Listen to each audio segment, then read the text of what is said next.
안녕하십니까. 늦은 시간 이렇게 대한상사중재원 국제중재센터가 준비한 웨비나 시리즈를 찾아주신 모든 분들을 환영하고 감사드린다는 말씀 드립니다. 저는 KCIB 인터내셔널에서 국제중재 사건 관리와 국내 홍보 업무를 담당하고 있는 이상엽 미국 변호사라고 합니다. 오늘은 KCAB 인터내셔널 앤 프렌즈라는 이름으로 지난해 6월부터 시작된 본 시리즈의 10번째 시간입니다. 그동안 많은 분들의 도움으로 이렇게까지 의미 있는 10번째 시간을 갖게 될 수 있게 된 것 같습니다.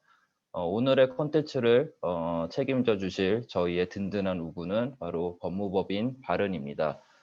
바른 소속 변호사님들께서 국제중재 사건 준비 및 대응을 위한 실무적 고려 사항들이라는 주제로 그가 습득하신 그리고 겪어오신 그런 실무상의 경험과 주옥 같은 지식을 공유드리고 여러분이 평소 갖고 있던 궁금증을 풀어주실 예정입니다. 본 웨비나를 시청 중에 실시간으로 저희가 답변을 드릴 수는 없지만 혹시 시청하시면서 생긴 궁금증이 있으시면 여기 주저하지 마시고 줌 화면 하단 중앙에 있는 Q&A 박스에 입력을 해주시면 발표가 끝난 후에 있을 질의응답 세션에서 다뤄보도록 하겠습니다. 그럼 본격적인 프레젠테이션에 앞서서 저희 국제중재센터의 임수연 사무총장님의 인사 말씀이 있겠습니다.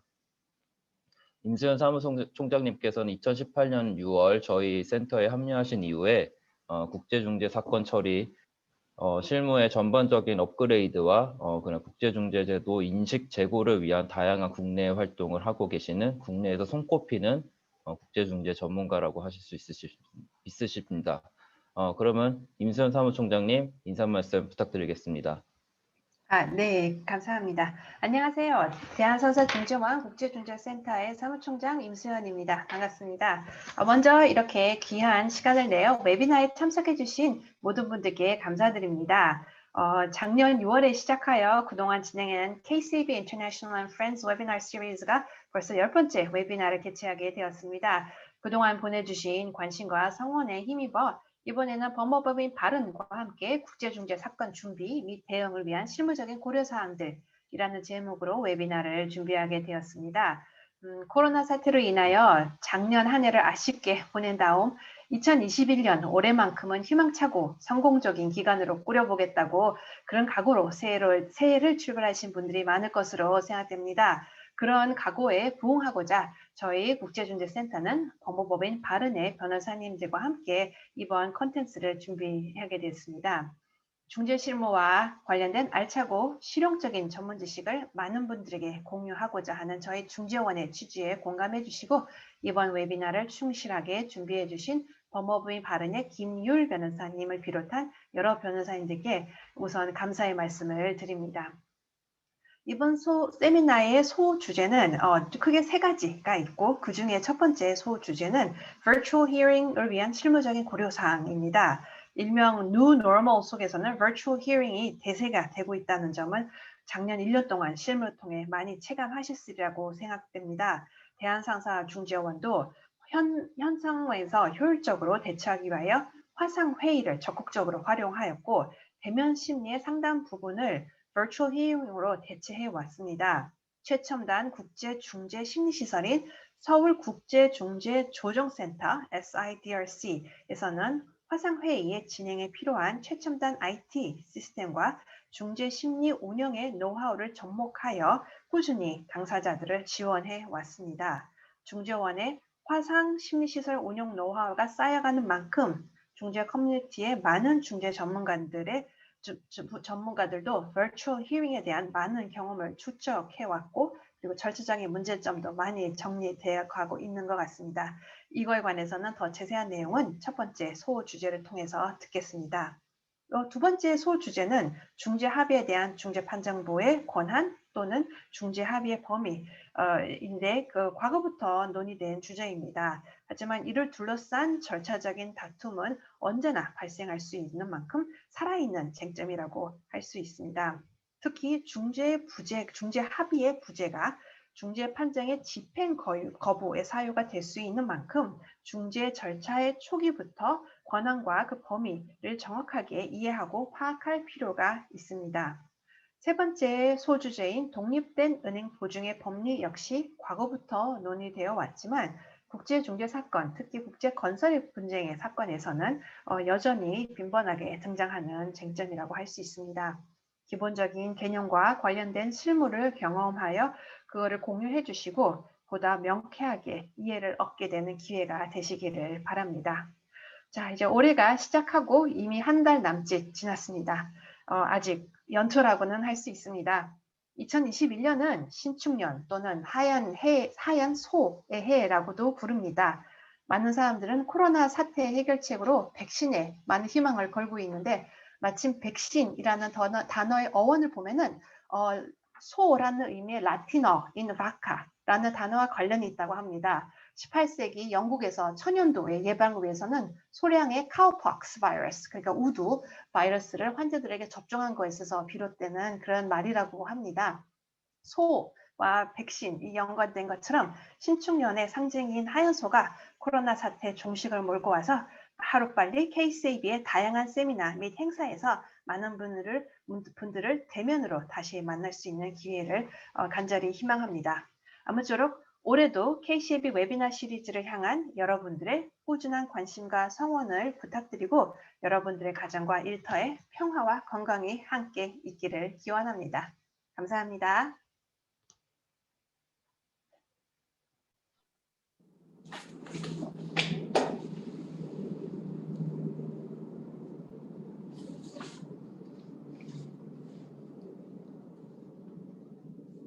네, 안녕하십니까. 저는 법무의 발언의 김예은 미국 변호사입니다. 오늘 사회와 발표를 맡게 되었습니다.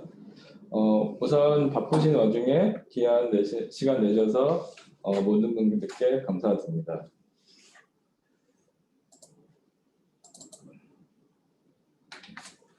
우선 오늘 발표자들 및 발표 주제의 설명에 앞서서 법무의 발언, 특히 저희 국제중재팀에 대해 간단히 소개를 하겠습니다.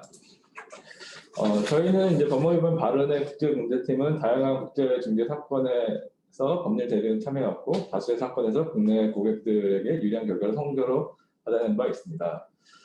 저희의 이제 국제중재팀의 이제 뭐 장점이라고 한다면은 저희 국내외 분쟁 해결 실무 경험들이 다양하고 그 다음에 각 전문 분야의 분쟁 처리에 필요한 다양한 지식과 전문성을 겸비한 다수의 전문 변호사를 두고 있습니다. 그리고 외국 문화와 국제관의 특수성에 대한 높은 이해, 그리고 유창한 외국어 구사 능력을 장점으로 두고 있습니다.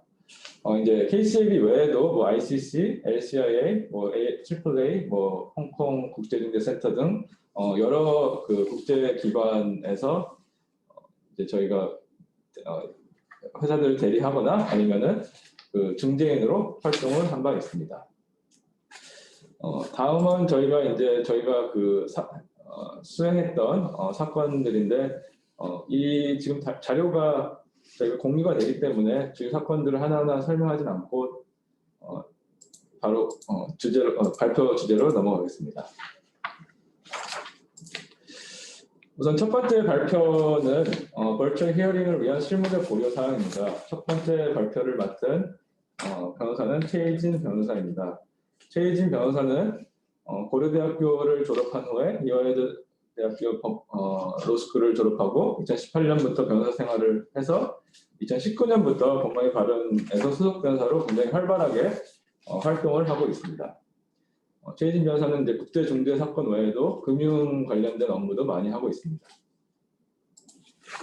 두 번째 발표자는 저입니다. 저는 이제 중재 합의 조항에 대한 중재인의 권한 및 중재 합의 조항의 범위에 대해서 발표를 오늘 할 예정입니다. 저는 이제 연서대학교를 졸업하고 미네소타에서 로스쿨을 졸업했습니다.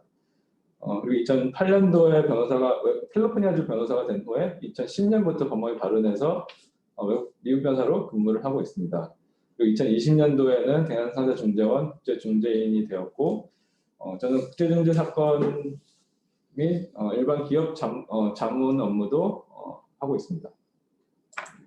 마지막 주제인 독립적 은행 보증에 대한 발표는 정혁진 변호사가 맡게 되었습니다. 정혁진 변호사는 서울대학교를 졸업하고 2000 사법연수원 40기를 수료하였고 그다음에 이제 육군 법무관을 거쳐서 법무관 발언에서 소속 변호사로 2014년부터 근무를 하다가 작년에 이제 파트너 변호사로 승급을 하였습니다. 정혁준 변호사는 국제중재 사건 외에도 굉장히 복잡한 일반 민사소송 또는 형사소송 등 다양한 소송을 수행하고 있어서 분쟁 해결에서의 전문가로 볼 수 있습니다. 첫 번째 그러면은 최희진 변호사가 벌처 히어링을 위한 실무적 고려 사항에 대하여 발표를 하겠습니다.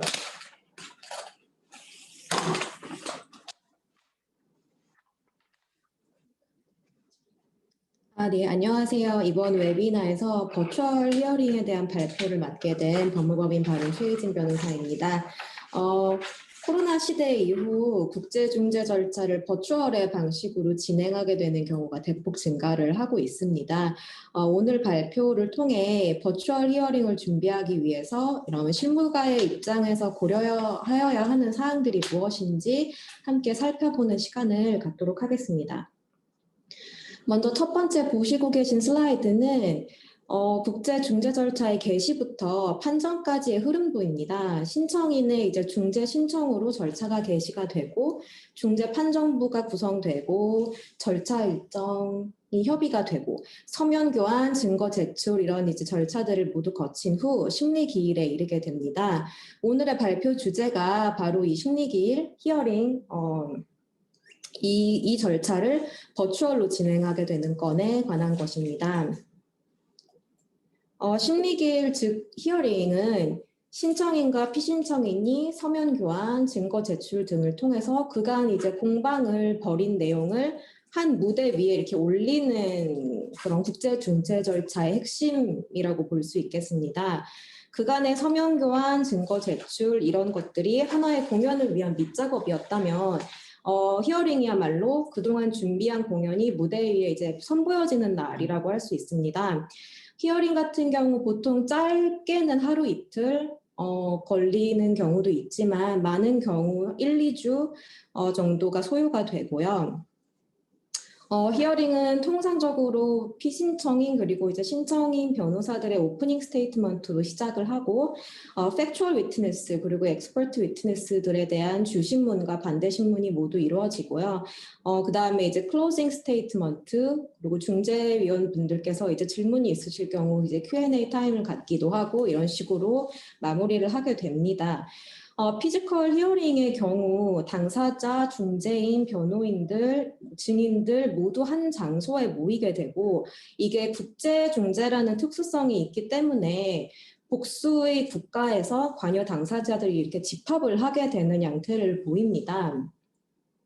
이제 한 예시로서 이게 이제 2008년에 있었던 수단의 수단인민해방군 에 대한 이제 국제중재 사건이었는데요. 이게 규모가 상당히 있었던 사건이었던 만큼 한 이 중재소에 굉장히 많은 인원이 집합을 해서 절차를 진행하고 있는 모습을 보실 수가 있습니다. 그런데 이제 코로나 바이러스 사태로 문제가 발생을 하기 시작합니다. 앞서 말씀드렸던 것처럼 기존의 피지컬 히어링의 경우는 국제중재라는 특성상 이제 그 관여 당사자들이 세계 각국에서 모이게 되죠. 그런데 이 코로나 사태 이후로 관련자들이 중재 심리기를 위해서 한국으로 집합을 하는 것 자체가 굉장히 큰 이제 장벽에 부딪혔기 때문입니다. 우선 많이들 이제 알고 계시겠지만 한국은 현재 해외 입국자 전원에 대해서 2주 동안 필수적으로 격리를 이제 실시하도록 합니다. 이거는 내국인, 외국인의 구분이 없고요. 내국인의 경우에는 본인의 자택에서 격리를 할 수 있게 하지만 한국에 거소가 없는 외국 국적인의 경우에는 정부에서 제공하는 이제 격리 시설에서 격리를 거쳐야만 합니다. 물론 이제 이 자가격리의 면제 사유가 있기는 합니다. 여기 제가 이제 써놓은 것처럼 인도적인 사유, 중요한 학술, 공익, 사업적 목적의 경우 아주 이제 제한적으로 격리를 이제 면제 자격을 주는 경우는 있습니다. 하지만 이 경우조차 이제 대한민국에 입국하기 전에 그 외국에 이제 거주하고 있는 사람이 그 소재한 국가의 한국 대사관이라든지 총영사관이라든지 이런 기관을 통해서 사전 절차를 이제 신청해야 하고 2주의 기간이 면제될 뿐이지 이제 입국을 하셨을 때는 코로나 테스트를 한 후 결과가 나오는 1, 이틀 동안은 이제 시설에서 격리를 하셔야 됩니다. 그렇기 때문에 이제 국제중재 절차를 위해 한국에 입국하는 모든 관련자들에게 이 절차를 거치도록 요구하는 것이 사실상 굉장히 어려울 수밖에 없습니다. 물론 이제 백신 접종이 개시가 된 것으로 알고 있고 여기에 따른 집단 면역이 형성이 된다면 이 자가격리 이제 굉장히 엄격한 이 자가격리 기준이 일부 완화가 될 것으로 예상은 하지만 이 집단 면역 형성 시기의 예측이 매우 어렵기 때문에 지금으로서는 피지컬 히어링을 굉장히 원활하게 실행한다는 것에 좀 상당히 많은 의문을 품을 수밖에 없습니다. 결론적으로 피지컬 히어링이 원천적으로 불가한 것은 아니지만 앞서 말했던 이유로 현실적으로 이제 국외 거주 중인 관련자들을 모두 한국에 방문하도록 하는 게 매우 어려운 일이 됐습니다. 그렇다면 이런 상황에서 기업과 이제 당사자들에게 어떤 옵션이 있을까요? 물론 첫 번째로는 기일을 연기하는 방법이 있습니다. 하지만 이 코로나 사태라는 것이 언제 호전이 될지 예측이 굉장히 어렵고 그 연기를 한다는 점에 대해 양 당사자들이 협의에 이르게 되더라도 그 연기 시점에 코로나와 이 자가격리 기준들이 완화될 것이라 단언을 지금 절대 할 수가 없습니다. 또한 심리기일이 계속 연기가 된다는 것은 곧 이제 판정이 나오는 시기도 미뤄진다는 것인데 그런 경우 불확실성에 따른 이제 그 경영 리스크가 증가한다는 문제도 있습니다. 그렇다면 이제 남은 대안 중 국제중재 실무가들이 가장 의미 있게 고려해야 하는 것은 바로 이제 버추얼의 형식으로 심리기일을 진행하는 것입니다. 버추얼 히어링에 대해서 본격적으로 들어가기 전에 이 피지컬 히어링과 버추얼 히어링의 장단점을 간단하게 살펴보도록 하겠습니다. 우선 피지컬 히어링의 경우 중재인들이 신문 시 증인들의 이제 표정, 바디랭귀지 이런 것들을 조금 더 면밀하게 파악할 수 있다는 장점이 있습니다. 그리고 이제 변호인과 의뢰인 간 소통이 조금 더 용이하다는 것도 큰 장점이 됩니다. 실제로 이제 버추얼로 히어링을 진행하였을 때 변호사한테 이제 쉽게 접근을 할 수가 없다는 사실에 되게 큰 부담을 느끼는 의뢰인분들이 계셨습니다. 피지컬 히어링의 단점으로는 이건 사실 현재 코로나 사태에서의 단점을 말하는 건데요. 우선 이제 각국의 여행 제한 정책 등에 따라서 이제 관련자들의 집합이 어려워졌다. 이게 좀 이제 치명적인 단점으로 작용을 하고 있습니다. 버추얼 히어링의 장점으로는 관련자들의 이동 시간을 절약할 수 있다는 점, 그리고 이제 각자가 본인이 가장 익숙한 장소에서 히어링 절차에 임할 수 있다는 것, 숙박비, 항공비 이런 부수 비용을 절약할 수 있다는 점 등을 들 수 있습니다. 특히 이제 부수 비용의 절약을 통해 당사자들의 중재 비용 절감 메리트이 있을 수 있겠습니다. 버추얼 히어링의 단점으로는 관련자들의 시차를 조정하는 문제가 조금 복잡할 수 있고 이제 기술적 문제가 발생할 경우 조금 이제 난처한 상황들이 있다는 걸 들 수 있는데 이는 뒷부분에서 조금 자세하게 다루도록 하겠습니다. 먼저 히어링 절차를 버추얼로 진행하는 것을 가능하게 하는 근거가 무엇인지 한번 살펴보도록 하겠습니다. 사실 이런 팬데믹 상태를 사전 예상하기는 굉장히 힘들었을 것이기 때문에 현재 진행 중인 중재 절차 중에서 최초 이제 중재 합의 조항이라든지 아니면 procedural order 이런 것들을 통해 심리기일을 버추얼로 진행하자 이렇게 사전 협의를 해둔 케이스는 아마 거의 없을 것입니다. 근데 그럼에도 불구하고 히어링을 버추얼로 진행할 수 있는 근거가 무엇일지 이게 궁금하실 수 있는데 이와 관련해서 최근 이제 오스트리아 대법원 판결이 하나 있어서 이를 공유하도록 하겠습니다. 해당 판결은 중재 판정이 내려진 후에 피신청인이 심리기일이 버추얼로 이루어졌다는 점에 대해서 중재 판정의 효력에 대해서 이의를 제기했던 사건입니다.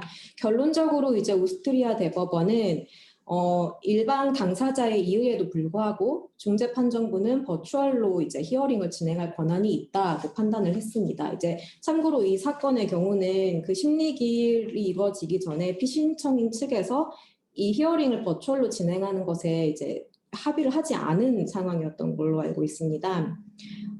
대법원이 이렇게 판단을 했던 근거를 보시면 오스트리아 대법원은 중재인에 대한 이의 제기는 공정성 또는 독립성에 문제가 있을 경우에 가능하다.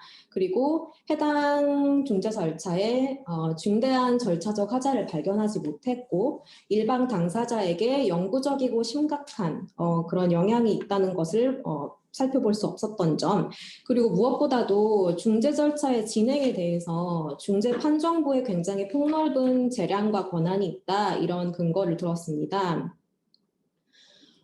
이런 이제 오스트리아 대법원의 판결이 우리 국제 중재 절차에도 충분히 시사하는 바가 있습니다. KCAB 국제 중재 규칙 역시 중재 판정부가 적절하다고 생각하는 방식으로 중재를 진행할 수 있다. 이렇게 중재인에게 절차에 대한 폭넓은 재량권을 부여하고 있습니다. 따라서 심리기일이 버추얼로 이루어졌다는 사실이 중재 판정의 효력에 대한 부인의 근거가 되기는 어려울 것으로 생각을 합니다. 하지만 그럼에도 불구하고 당사자가 이 히어링을 버추얼로 진행하겠다는 것, 그리고 그 세부 절차에 대해서 사전적으로 합의에 이르는 것은 매우 중요합니다. 이하로 국제중재 당사자들이 버추얼 히어링을 위한 프로토콜 합의를 하기 위하여 특별히 눈여겨보아야 하는 요소들이 무엇인지 살펴보도록 하겠습니다.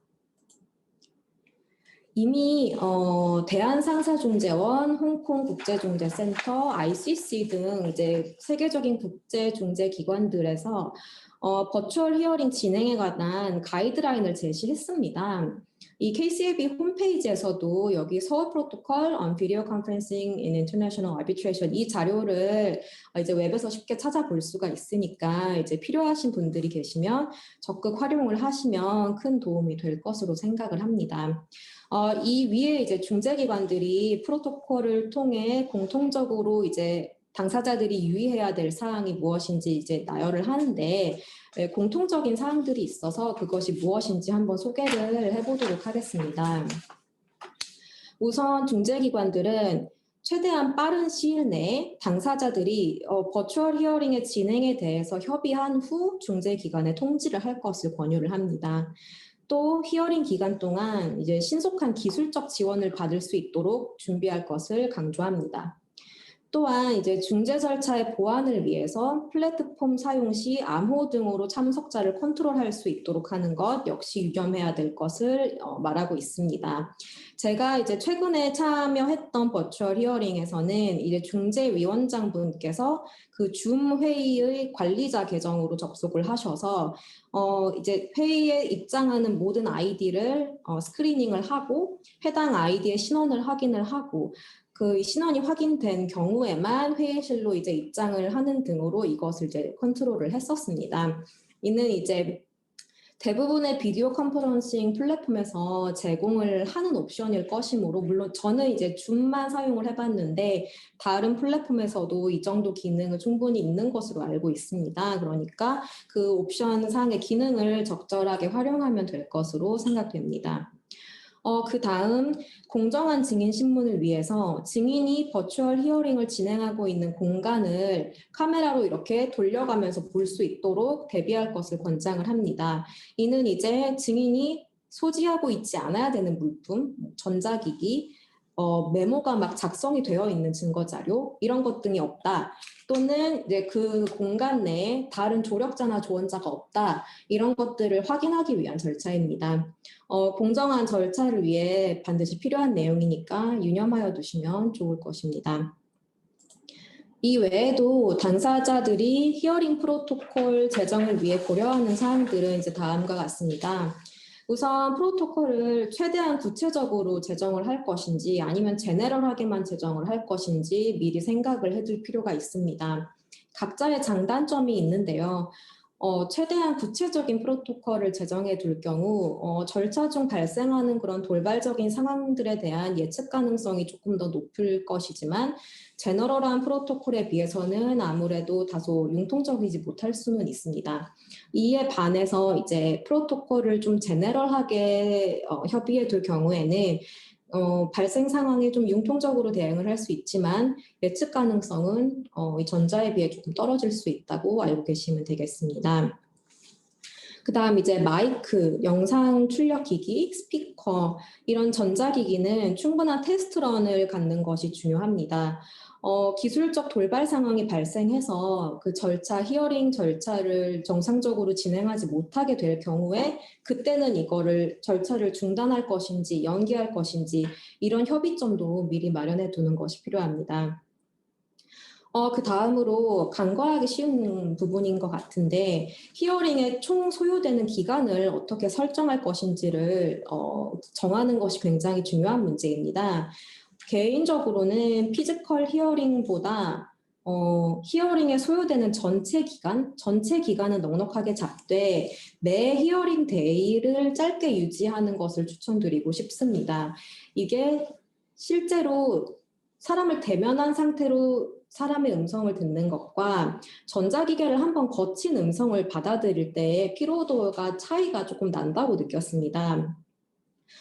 저의 경험을 말씀을 드리면 보통 이제 재판이든 이런 조정 중재 일정이든 아무리 많은 사람들과 같은 공간에 있다고 하더라도 이게 대면인 경우는 누군가가 대화를 시작했을 때 그 대화를 하고 있는 사람이 누구인지를 파악하는 게 어려운 일이 아닙니다.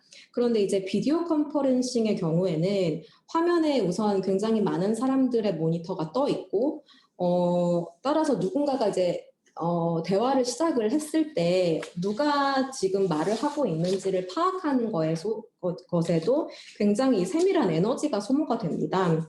이게 별게 아닌 것 같지만 몇 시간 동안 이런 것들이 누적이 되면 대면 회의에 비해서 그 피로도의 차이가 많이 난다고 느꼈습니다.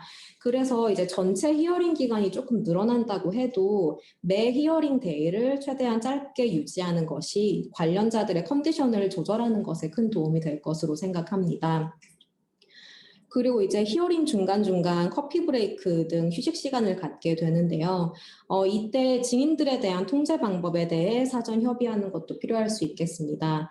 근데 기본적으로 이제 물리적으로 완전히 떨어져 있는 증인을 완벽하게 통제한다는 것은 좀 어려운 일이기 때문에 많은 부분은 당사자 간의 이제 신뢰를 기반으로 이루어지게 될 것입니다.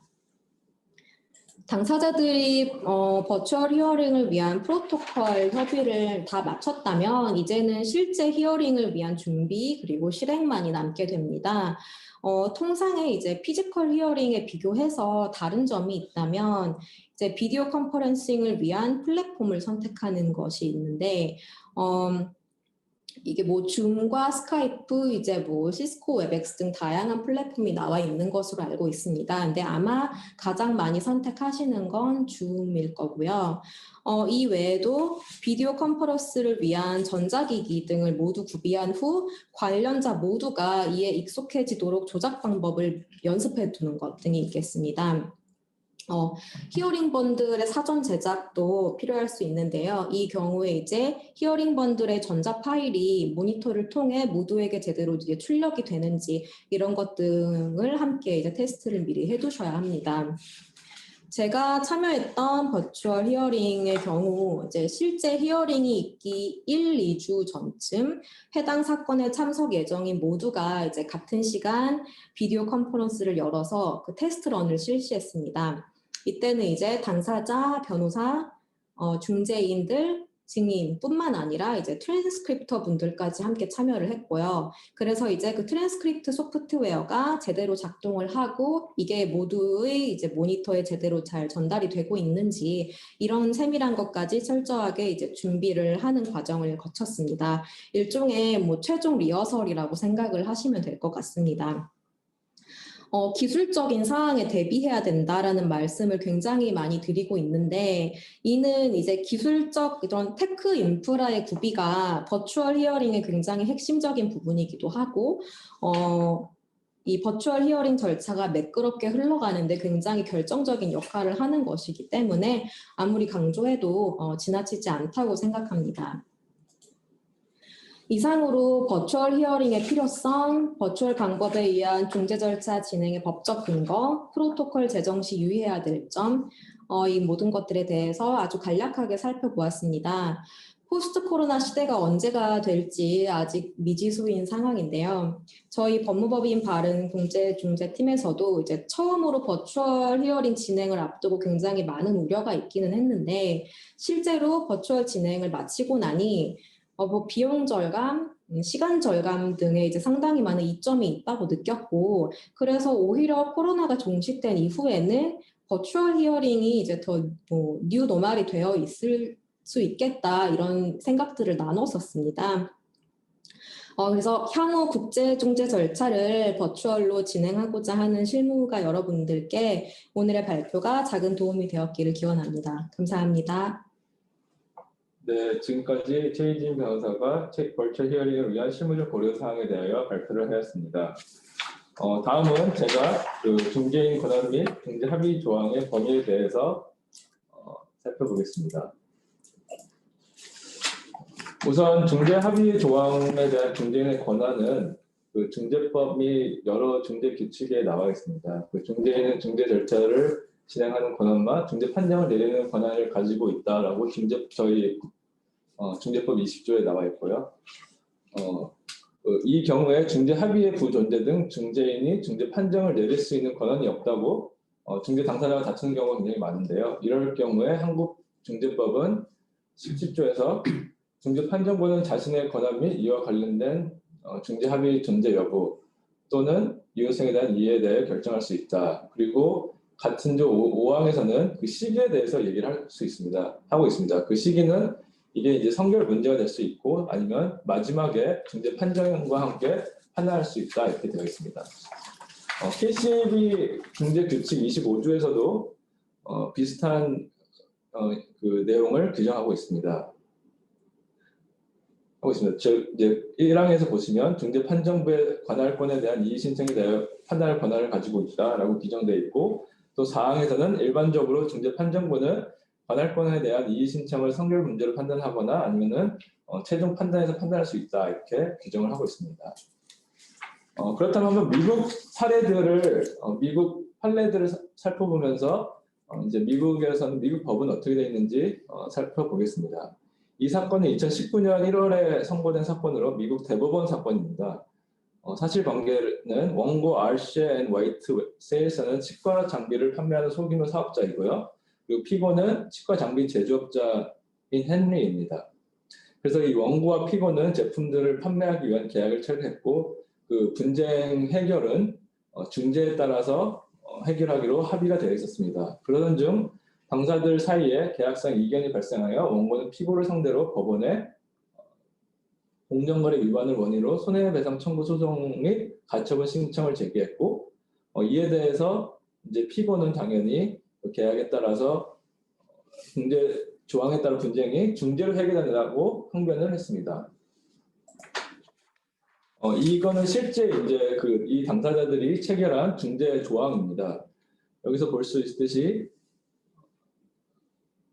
노스캐롤라이나 법에 따라서 중국법은 노스캐롤라이나 법이 되어 있고 그 다음에 해당 계약에 따른 모든 분쟁들은 AAA라고 하죠. American Arbitration Association의 중재 규칙에 따라서 이 분쟁 해결을 한다라고 서로 당사자들이 합의를 했습니다. 그리고 중재 장소는 노스캐롤라이나 샬럿트 시였습니다.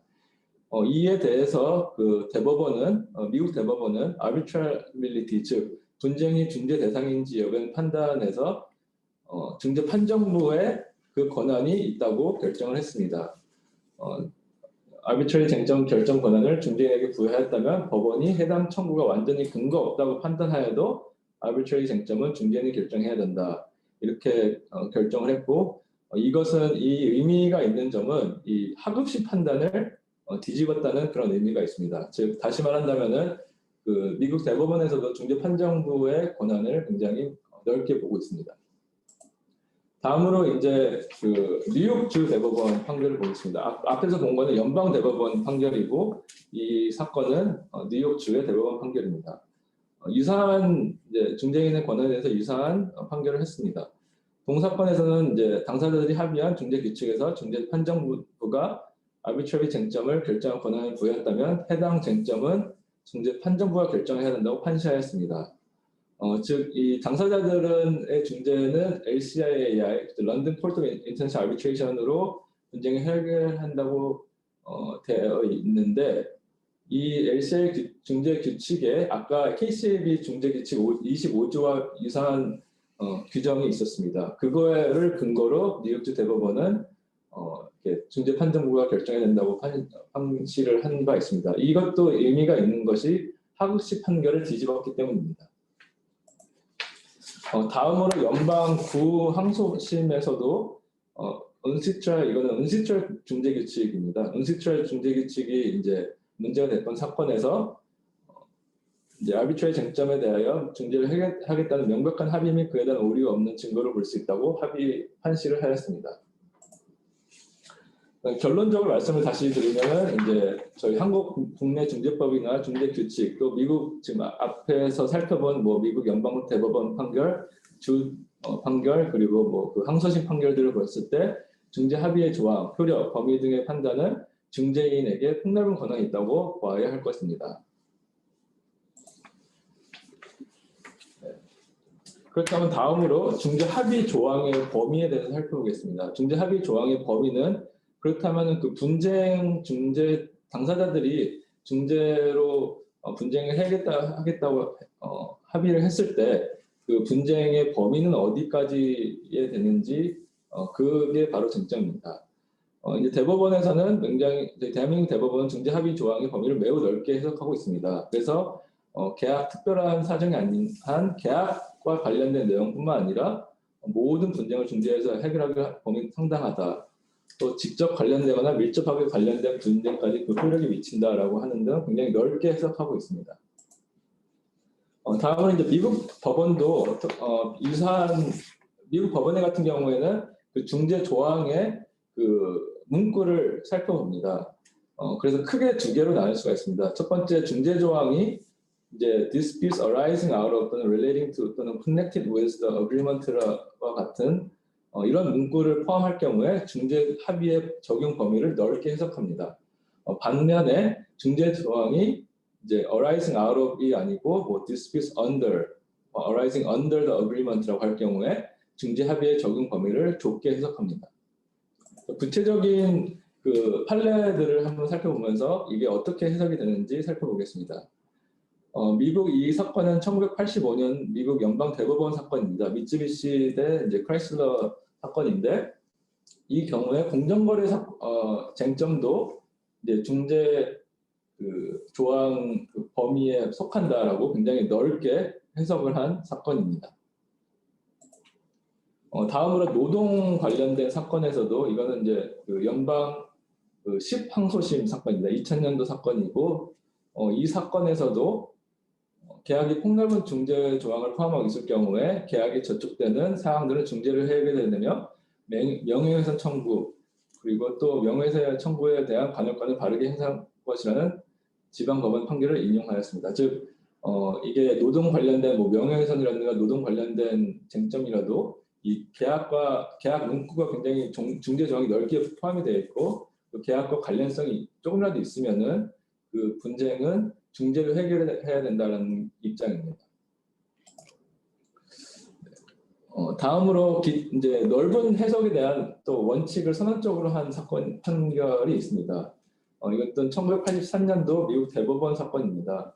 이 사건에서 연방 미국 중재법은 연방 법상 중재 범위에 대한 의심, 그것이 계약이 언어에 대한 해석이건 포기 조항에 대한 주장, 지연 혹은 이와 비슷한 아비트러에 대한 방어이건 중재에게 유리하게 해석 또는 해결되어야 한다고 확인한 바 있습니다. 즉 뭔가 이렇게 미심적인 점이 있다면은 이렇게 중재로 해결을 해야 된다라고 이제 그렇게 해석을 되도록 하도록 하는 것이 연방중재법의 취지라고 미국 대법원에서 판단한 사건입니다. 다음으로 이제 아까 그 문구 사항으로 arising under 또는 뭐 dispute under this agreement는 좁은 해석을 한 사건들을 살펴보겠습니다. 그 이 좁은 해석을 한 제가 이제 이 사건 관련된 판결이나 판례를 찾을 때 넓게 해석한 사건들을 굉장히 많이 찾을 수 있었는데 좁게 해석한 사건은 그렇게 많게 찾지는 못했습니다. 아무래도 이게 미국 대법원이라든지 뭐 미국 법원들이 그 중재 조항의 범위를 넓게 해석하는 것을 선호하는 측면에서 그런 것 같습니다.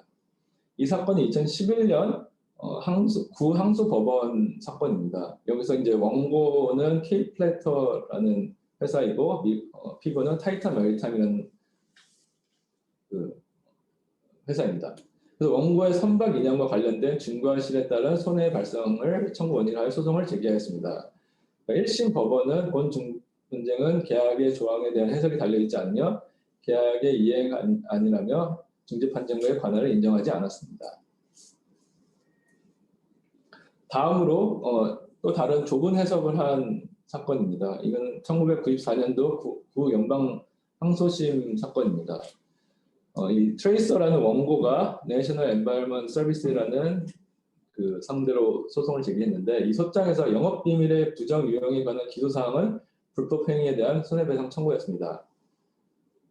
그러니까 법원은 만약 입증된다면 피고들의 계속된 트레이서의 영업 비밀 사용은 라이센스 계약과 기밀 유지 협약서로부터 독립적인 죄목이 된다며 이는 계약의 조항에 대한 해석을 필요하지 않다고 하여서 중재로 해결할 수 없다고 판시한 사건입니다. 즉, 이 청구 원인이 계약과는 해석과는 전혀 상관이 없기 때문에 이 중재로 해석돼야 되지 분쟁이 해결되지 않는다라고 판결한 사건입니다.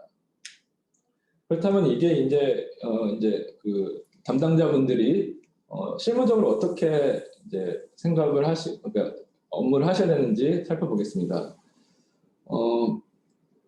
즉 아마 그 이제 법무를 담당하시는 분들께서 이제 계약서를 많이 보시거나 아니면 계약서 직접 작성하시는 분들이 많을 것입니다. 그럴 때 이제 중재 조항을 작성하실 때 유의사항으로서 아까 1화는 이렇게 arising out 또는 relating to in connection with this agreement라고 해가지고 굉장히 이 중재 조항을 넓게 하는 방법이 있고 또 다른 방법은 아까 이제 미국 법원들의 그 내용들을 참고해서 만약에 좁게 하고 싶다 그럼 under라는 단어를 사용할 수 있겠습니다. 그래서 이제 실무적 유의사항의 이제 결론을 드리면 분쟁 가능성이 있는 쟁점에 따라 이제 중재 조항이 좁게 또는 넓게 해석되는 경우에 각 유불리를 고려하여서 중재 조항을 작성하는 것을 고려해 볼 수 있겠습니다. 그리고 다만 이제 중재 판정 아무리 그 좁게 해석하려고 노력을 해도 중재 판정문은 본인들 관한 부분을 위해 중재 조항을 최대한 폭넓게 해석할 가능성이 높다는 점은 유념하셔야 될 것입니다. 다음으로 마지막 주제인 독립적 은행 보증에 대해서 그 자격증 변호사가 발표를 하겠습니다.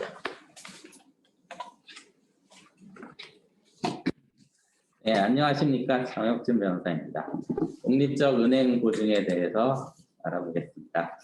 그럼 개념 자체는 독립적 은행 보증은 은행이 보증을 함에 있어서 보증금 지급 조건과 일치하는 서류가 제시되는 경우에는 어떠한 구속도 받지 않고 즉시 수익자가 청구하는 보증금을 지급하겠다고 약정하는 것을 의미합니다. 통상적으로 어떤 거래에서 많이 이루어지게 되느냐, 그래서 이 건설공사 같은 이 도급계약의 경우 도급인이 이 수급인을 정해서 이렇게 계약을 맺게 됩니다. 도급계약을 맺으면서 근데 도급인이 이제 수급인에게 뭐 공사 대금 등을 지급해야겠지만 수급인 공사 목적물에 뭐 하자가 있는 경우 뭐 그 공사 완공이 지체되는 경우 등에 대비해서 수급인이 도급인에게 뭐 배상을 해야 되는 경우가 있습니다. 그래서 통상적으로 공사계약 같은 경우 이행보증금을 걸어서 수급인이 도급인에게 뭐 지급해야 할 그 손해배상 채무 등에 대해서 뭐 우선적인 담보 제공을 받게 됩니다. 그 담보로서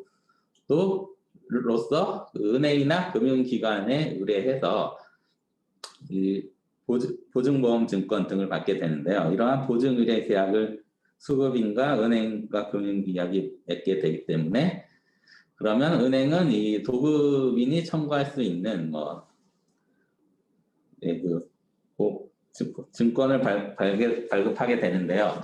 그러한 것 중에 하나가 이 독립적 은행 보증입니다. 이 독립적 은행 보증은 이 도급 계약과의 어떤 원인에 따라 그 채권이 도급이니 수급인에 대한 채권이 생기겠지만 그 원인 자체를 그 증권상에서 구속도 보증금 지급 조건과 일치하는 서류만 제시하는 경우에는 무조건적으로 지급할 수 있다라는 식으로 지급을 해서 도급인은 뭐 본인 생각하기에 뭐 수급인에게 그 채권을 청구할 권리가 생겼다는 순간 바로 이 보증서를 발급한 은행에게 금액을 청구해서 금원을 지급받을 수 있는 계약입니다. 그래서 이 3자의 관계를 보증의 관계에서 본다면은 이 도급인이 수익자가 되겠고 이 수급인은 보증 의뢰인이 되겠고 은행이 금융기관이 보증인이 되겠습니다.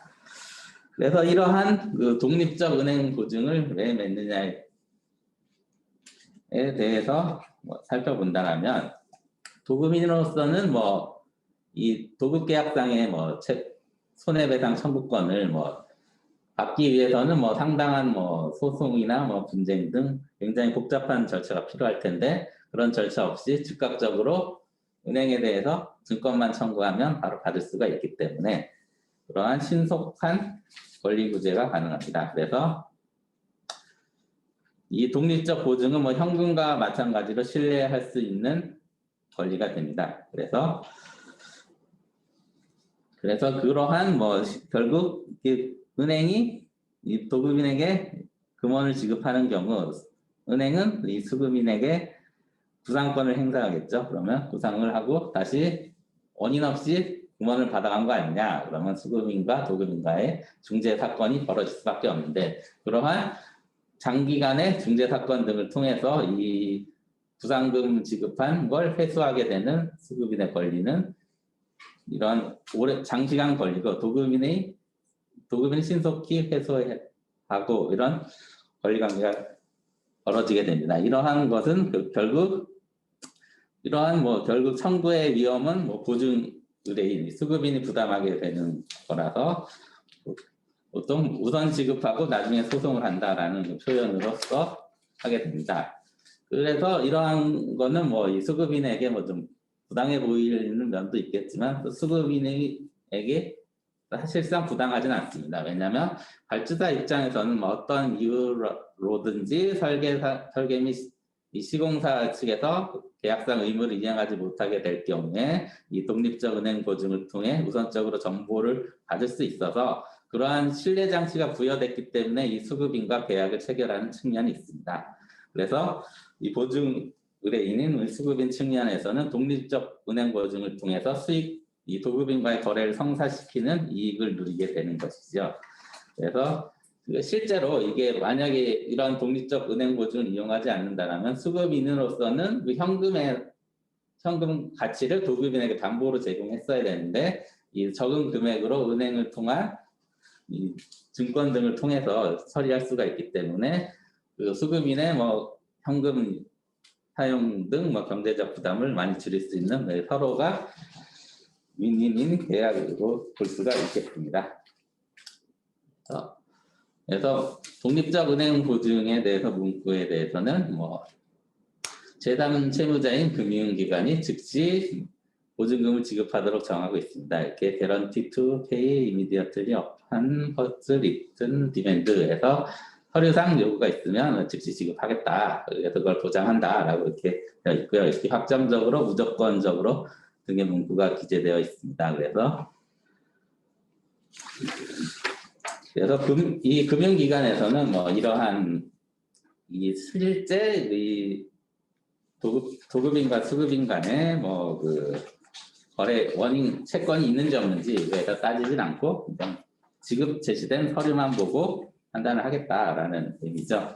그래서 이러한 이 독립적 은행 보증은 그 독립성과 뭐 추상성이 있다라고 이렇게 일반적으로 불리게 됩니다. 그래서 독립성이란 방금 말씀드렸듯이 이 보증 의뢰인과 수익자, 도급인과 수급인 사이에 원인 채권이 있느냐 없느냐 이거로부터 독립되어 있다라고 해서 독립성이라고 불리고요. 그리고 추상성이라는 그 수익자가 그 금융기관의 보증인에게 청구했던 그 서류만 가지고 심사를 하기 때문에 그 추상성으로 불립니다. 그래서 이 추상성은 이 독립성을 관철하기 위한 수단으로서 이렇게 기능하게 됩니다. 그래서 이 결론적으로 이게 독립적 은행 보증회사의 보증인은 수익자의 청구만 있기만 하면 보증의뢰인이 수익자에 대한 관계에서 채무불이행 책임을 부담하게 되는지 여부 불문 보증서에 기재된 금액을 지급할 의무가 있습니다. 그런데 이러한 경우에도 이를 악용하는 경우가 있을 수 있습니다. 그래서 이 추상성, 무인성, 독립성을 악용하여 보증인에게 청구를 하는 것이 객관적으로 권리남용에 해당함이 명백하다라고 하는 경우에는 그러한 청구는 법원에서 허용할 수가 없습니다. 그래서 대법원은 예외적인 경우에는 권리남용에 해당해서 그 수익자가 보증인에게 청구한 금액에 대해서 지급을 거절할 수 있다라고 이렇게 보고 있죠. 그래서 대법원 그 2013-53700 판결을 보면 그 추상성 무인성이라는 독립적 은행 보증의 본질적 특성을 고려하면 이 수익자가 보증금을 청구할 당시에 의뢰인에게 아무런 권리가 없으면 객관적으로 명백해서 수익자의 형식적인 법적 지위의 남용이 별다른 의심 없이 인정될 수 있는 경우에 권리 남용이다라는 취지로 판시했습니다. 그래서 요건을 살펴보면 역시 수익자가 보증인에게 채권이 없다. 그래서 그런데 수익자가 그런 사실을 알면서 보증인에게 그 보증금 청구를 하였다. 그리고 그러한 사실들이 객관적으로 명백히 드러나고 그러한 권리 남용 행사가 그런 별다른 의심 없이 인정될 수가 있다라는 점이 인정되면은 비로소 보증인이 채권 지급을 거절할 수 있습니다.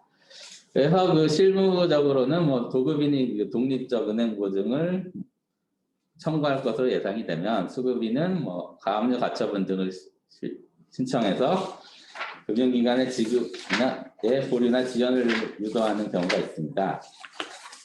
그래서 가처분은 어떤 가처분이냐라고 하면은 이 보증인이 수익자에게 이 보증금을 지급하는 것을 금지해 달라라는 지급 금지 가처분이 되겠고요. 가압류는 보증인이 수익자에게 지급할 그 채권에 대해서 채무 수급인이 가지고 있는 그 도급인에 대한 공사대금 채권 등을 가지고 가압류를 하는 경우입니다. 이 두 가지 가압류나 가처분 둘 다 신분기일 없이 진행되는 경우가 있기 때문에 진행되는 경우가 있어서 그 수급인 입장에서는 가압류나 가처분을 통해서 일단 지급되는 걸 막고 그 기간 동안에 합의를 위한 협상을 진행하는 등 해서 분쟁을 해결할 수가 있다라는 점을 국내에서 이렇게 활용되고 있습니다. 그러나 대법원에서 이렇게 엄격하게 지급 금지되는 경우를 보고 있기 때문에 그 가압류 가처분을 신청한다고 무조건적으로 인용되기는 어려운 점은 있다라는 점을 또 고려하시면 될 것 같고요. 네, 이상입니다. 네, 이상과 같이 저희가 이제 세 개의 주제에 대해서 발표를 마쳤습니다. 다시 한번 바쁘신 와중에 이렇게 시간을 내셔서 들어주셔서 감사드리고 혹시 질문이 있으신 분들은 질문을 해주시면 저희가 답을 하겠습니다.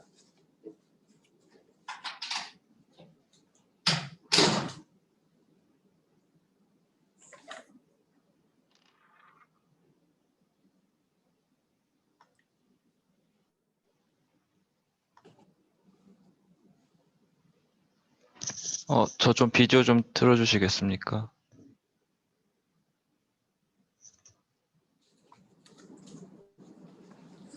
네, 안녕하세요. 다시 대한상사중재원의 이상혁 변호사입니다. 이제 세 분 너무 양질의 발표를 해주셔서 감사드리고요. 지금 일단은 접수된 질문이 하나가 있습니다. 그리고 그 전에 저희가 사전 질문도 3개가 있어서 그거 먼저 좀 여쭤보려고 제가 하는데요. 먼저 최희진 변호사님께 제가 한번 질문을 대신해서 드리겠습니다. 대면 심리를 진행하는 데 있어서 그 자가격리 조건으로 인해서 그 외국에서 한국으로 입국해 모이기가 어렵다는 점을 말씀 주셨던 것 같습니다. 이러한 자가격리를 겪지 않을 수 있는 예외 사유로 인도적 사유 그리고 중요한 사업적 목적 요런 요소들을 소개를 해주셨던 것 같은데요. 아무래도 기업의 입장에서는 분쟁을 신속하게 해결하는 게 중요한 리스크 매니지먼트라고 볼 수 있을 것 같습니다. 그렇다면 혹시 국제 중재 절차를 진행하는 것이 중요한 사업적 목적에 해당이 돼서 자가격리 면제 사유가 될 수 있을지 그 부분에 대해서 답변을 해주시면 감사드리겠습니다. 예, 이게 인도적 사유, 중요한 사업 학술 공익 목적 네. 사유 이게 이제 면제 사유가 된다고 그게 기준이 명시를 하고 있어서 저희도 이제 최근에 이제 진행했던 그 국제 중재 절차에서 이게 이제 중요한 사업적 목적이 아닐까 해서 이 준비를 사실 진행을 했었습니다. 그 저희가 일본에서 한 분을 모시려고 했었고 싱가포르에서 한 분을 모시려고 이제 준비를 하는 과정에서 이건 중요한 사업이 맞다라는 이제 취지로 준비를 한 적이 있었는데 그때 저희가 이제 그 대외 한국 영사에서 들었던 답변 중에 이게 사실 국가마다 차이가 있는지는 제가 정확하게는 확인을 하지는 못했습니다. 근데 이제 저희가 일본 측 영사에 확인을 했을 때는 이게 그 면제가 가능한 사람은 대한민국에 이제 단기 비자라든지 장기 비자라든지 어쨌든 어떤 종류의 체류 비자가 있어야 된다는 답변을 들었습니다. 그래서 이제 일본과 한국 같은 경우는 사실 여행 비자로 왔다 갔다 할 수 있지 않습니까? 그래서 대부분의 경우 이제 비자를 굳이 갖고 계시진 않을 텐데 그래서 그런 비자 체류 자격이 있는 사람만 면제 대상이 된다라는 답변을 들은 적이 있었고요. 저희가 이제 싱가포르에서는 그런 대답을 듣지는 못했는데 이게 이제 절차가 어떻게 되냐면 이제 자가격리를 면제 신청을 하시려는 분은 해당 국가에 이제 대한민국 영사나 송영사 간에 신청을 미리 이제 사전 접수를 하셔야 되고 그게 이제 접수가 되면 한국 정부 관련 부처가 외교부에다가 이거를 승인을 해달라는 공문을 보내야 됩니다. 근데 이제 이 관련된 그러니까 우리나라의 이제 유관 부처가 과연 어디냐 이 국제 중재 절차일 때 이게 사법부인 그러니까 법무부인지 산자부인지 이거를 확정하는 것도 사실 이게 선례가 없는 일이기 때문에 이제 작년에서야 이 모든 게 일어나고 있기 때문에 이 관련 부처가 무엇인지 이거에 대한 명쾌한 기준이 아직은 없었던 것 같고요. 작년 기준으로는. 그래서 이 관련 부처끼리 공문을 보내주고 외교부에서 이를 승인해줘야 되고 그러니까 이런 모든 절차를 생각을 해봤을 때 이거를 모두 거치는 게 사실 이 국제 중재 절차 준비만으로도 굉장히 이제 사전 작업이 많이 있는데 여기에 사실 시간을 많이 들이기가 좀 어려운 부분이 있었습니다. 그래서 이게 중요한 사업 목적에 해당이 안 된다라고 제가 대답을 드리는 건 아니지만 이게 생각보다 많은 기준이 또 걸려 있고 비자를 요구하는 나라도 있고 그렇지 않더라도 그런 관련 부처를 정해서 공문을 주고받는 그 모든 절차가 과연 이 분들을 직접 모시는 그거를 이제 넘는 이익이냐 이런 문제가 조금 있어서 실질적으로 조금 어려웠다는 말씀 드리고 싶습니다. 네, 감사합니다. 사실 저희 기관으로도 저희가 진행하고 있는 사건의 당사자들이 그러한 요청과 문의사항을 접수하신 적이 간혹 있는데요. 저희도 말씀해 주셨다시피 이게 아직 뚜렷한 기준이 세워진 것이 아니기 때문에 뚜렷한 명확한 대답을 드리지 못했던 점이 기억에 남는 것 같습니다. 네, 그럼 두 번째 질문으로 김유 미국 변호사님께 제가 한번 여쭤보겠습니다.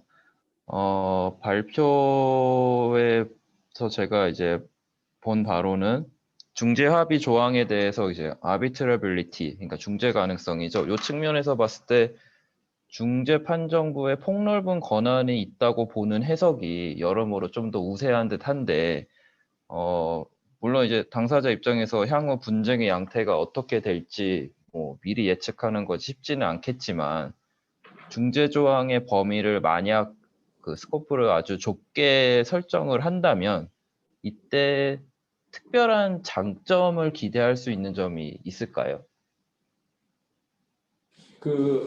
예, 제가 우선 장점을 기대한다면은 네, 아무래도 그 당사자들이 이제 최초로 의도를 했던 즉 이 계약과 관련된 분쟁만 이제 중재로 해결하겠다라고 좀 예측 가능성을 높일 수 있다고 저는 봅니다. 네, 알겠습니다. 그리고 또 한 가지 이제 김유 변호사님께 질문이 있는 것이 실시간으로 접수된 질문입니다. 요 질문해 주신 분도 말씀 주신 바가 중재 합의 조항의 범위에 대해서 대체적으로 매우 넓게 해석이 되고 있는 걸 알 수 있으셨다는데 만약 이와 같이 중재 합의 조항의 효력이 무역보험공사와 같은 제3자에게도 미치는지 궁금하신 것 같습니다. 그러니까 즉 이게 네, 그거는 이제 기본적으로는 그 중재 조항이라는 거는 그 양 당사자들 사이에서의 합의이기 때문에 기본적인 원칙은 제3자에게는 미치진 않습니다. 근데 다만 제가 알기로는 특정 국가들 사이에 third party beneficiary가 허용되는 그런 법리가 있는 국가들이 있는 걸로 알고 있는데 만약에 그런 법리가 허용되는 국가라면은 좀 어느 정도 영향을 줄 수는 있을 것 같은데 다만 근데 기본적으로는 이제 중재라는 거는 이제 양 당사자들 사이의 합의이기 때문에 거기에 합의하지 않는 제3자는 미치진 않습니다. 네, 감사합니다. 그리고 이제 마지막 질문을 정혁준 변호사님께 드려보겠습니다. 그 독립적 은행 보증 이슈가 해외 건설 계약에서 자주 야기가 되는 것으로 제가 이제 이해를 했는데요.